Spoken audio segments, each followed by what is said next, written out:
Welcome students our channel. आज हम करेंगे 10th क्लास NIS हिंदी, जिसका कोड है 201। स्टूडेंट्स, आज मैं आपके लिए जो टॉपिक लेके आई हूँ वो है निबंध। निबंध आपका एग्जाम में 7 मार्क्स का आएगा, यानी 7 नंबर का आपका निबंध आने वाला है।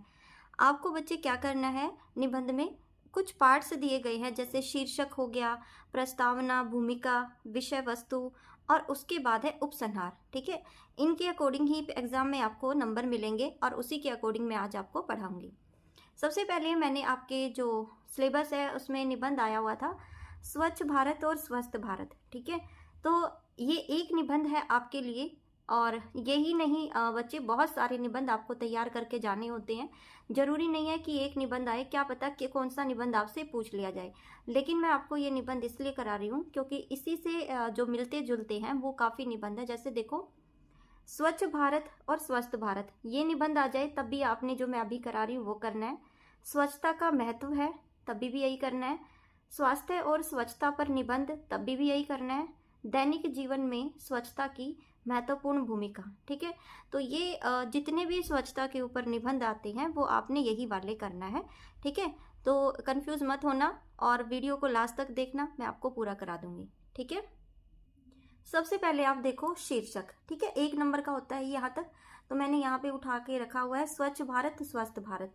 जो भी निबंध आप लिखोगे यहाँ पे आपने उसका जो है टाइटल डाल देना है, यानी शीर्षक डाल देना है। मान लो अगर आपका आ गया एजुकेशन के ऊपर, शिक्षा के ऊपर, कि शिक्षा क्यों जरूरी है, तो यहाँ पे आप डालोगे शिक्षा क्यों जरूरी है। ठीक है, तो ये हमारा शीर्षक हो गया, और जब आपका पेपर चेक होगा तो 1 नंबर आपको इसी में से मिल जाएगा। शीर्षक, बस शीर्षक लिखना है, ये वाला आपको लिखा हुआ वहां पे मिलेगा। ठीक है, दूसरा है प्रस्तावना और भूमिका। ये बेटा 2 ऑप्शन होते हैं, एक भूमिका बोलते हैं, दूसरे को प्रस्तावना। आपने क्या करना है, या तो प्रस्तावना लिखना है या भूमिका लिखना है, इन दोनों में से आप एक वर्ड उठा के लिखोगे। मैंने 2 इसलिए लिखे हैं क्योंकि कई बच्चे कंफ्यूज हो जाते हैं कि मैम हमें तो प्रस्तावना याद किया था, कई कहते हैं हमें भूमिका याद किया था, लेकिन इन दोनों का सेम मतलब होता है। ठीक है, आगे देखेंगे इसमें क्या है। अगर आप भूमिका या प्रस्तावना लिख रहे हो, गांधी जी का एक सपना था कि जब भारतवासी स्वच्छता के महत्व को समझें और उस पर अमल करें। ठीक है, कि उनका एक सपना रहा था गांधी जी का कि जो भारतवासी हैं वो स्वच्छता के महत्व को समझें और उस पर अमल करें। स्वच्छता का लाभ क्या है एवं स्वच्छता अभियान में विभिन्न संस्थाओं का योगदान क्या रहा। प्रत्येक नागरिक की यह जिम्मेदारी है। ओ सॉरी, दिखाई नहीं दे रहा, ये देखिए दोबारा करा देती हूँ। पर गांधी जी का एक सपना था कि सब भारतवासी स्वच्छता के महत्व को समझें और उस पर अमल करें। ठीक है, अमल का मतलब ध्यान दें।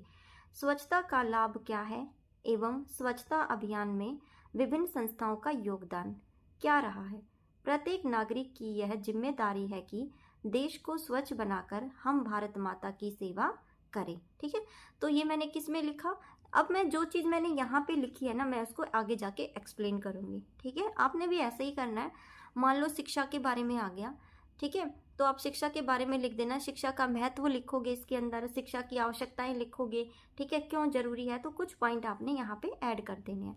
ज़्यादा वो नहीं है कि मुश्किल है, लेकिन देखो आपको क्या है, पेपर में जो आपको नंबर मिलते हैं ना वो इन पॉइंट्स के मिलते हैं। प्रस्तावना हो गया, अब इसका आगे क्या पॉइंट आएगा वो देखो ध्यान से। आपका 1 नंबर का शीर्षक हो गया था। ठीक है, 2 नंबर आपके प्रस्तावना में हो जाएंगे और 2 नंबर आपके यहाँ पे हो जाएंगे। ठीक है, तो अभी तक आपके कितने हो गए, 3 नंबर हो गए, और 2 नंबर ये कितने, 5 नंबर आपके हो गए। विषय वस्तु, ठीक है, स्वच्छता का महत्व। अब विषय वस्तु में क्या लिखेंगे, हमने जो ऊपर लिखा था स्वच्छता का महत्व, क्यों जरूरी है सफाई, अब वो देखते हैं। स्वच्छ और सुंदर भारत, यह एक अच्छा विचार है। ठीक है, यही समय है कि हम सब मिलकर देश की समस्या का हल निकालें। अगर सभी नागरिक, छोटे और बड़े, अपने घर की और आसपास की साफ रखेंगे तो बीमारियां फैलना बंद हो जाएगा। ठीक है, तो हमें उसके मतलब क्या महत्व है कि जो बीमारियां हैं वो खत्म हो जाएंगी। ठीक है, और प्रत्येक नागरिक को इसका ध्यान रखना है। मैंने बहुत छोटे लेवल में बनाया है, छोटे बच्चों वाला, ताकि आप इसको अच्छे से समझ पाओ। नेक्स्ट देखते हैं, स्वच्छता का लाभ। अब आपने इसके महत्व को तो समझ लिया, क्या महत्व है कि भारत स्वच्छ होगा तो लोग जो है, नागरिक जो है वो भी स्वच्छ रहेंगे, और इसमें केवल हम अपने घर के आसपास की जो जगह है उसको साफ रखेंगे, जिससे बीमारियां फैलना बंद हो जाएगा। अब इसके लाभ देखते हैं क्या है। स्वच्छता का लाभ। भारत को स्वच्छ और साफ रखकर हम अपने देश को विकास की ओर ले जा सकते हैं। ठीक है, सफाई और स्वच्छता से हमारे देश की आर्थिक स्थिति में भी सुधार होगा। स्वास्थ्य संबंधित बहुत सी योजनाओं पर होने वाली सरकारी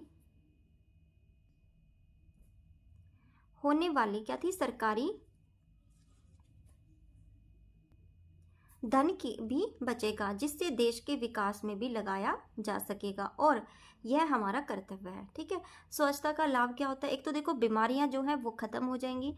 दूसरा कहते हैं कि जो धन सरकार लगा रही है हमारी साफ सफाई पे, ठीक है, अगर भारत का प्रत्येक नागरिक अपना जिम्मेदारी स्वयं ले, स्वयं उसकी साफ सफाई करे, स्वयं उस चीज़ों को ढंग से रखे, कूड़ा ना फैलाए, तो जो वो साफ सफाई में पैसे लगा रही है सरकार, ठीक है, कैसे, जैसे मान लो आप, जैसे कोई गंद फैलाता है, सीवर रुक जाते बारिश के टाइम पे, तो मशीनों से उसको निकाला जाता है पानी को, गंदे को, है ना, वो ब्लॉक हो जाते हैं, तो पैसा तो लगता ही है ना इसमें, तो सरकार का जो पैसा होता है वो उसमें वेस्ट चला जाता है।